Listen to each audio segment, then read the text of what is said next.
Yan na naman po, ako na naman po ay nagpahid ng nakikita nyo yan, ayan ang pinahid ko.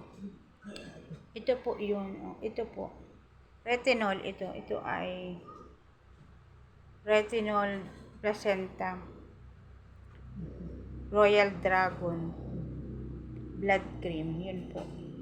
Ito yun Mahanap mo nyo po siya sa aking, ilalagay ko po dito sa baba nito ang kung anong pangalan nito talaga ilalagay ko po sa baba.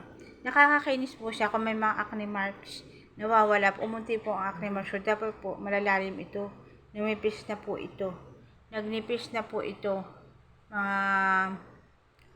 Mga kapwa ko, mga viewers, nagnipis na po ito. Ilalagay nyo po sa mukha.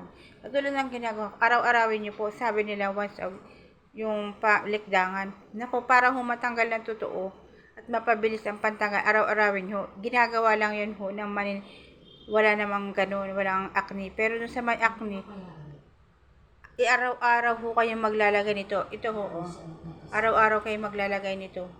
Para ko, kuminis ang mukha nyo, guys.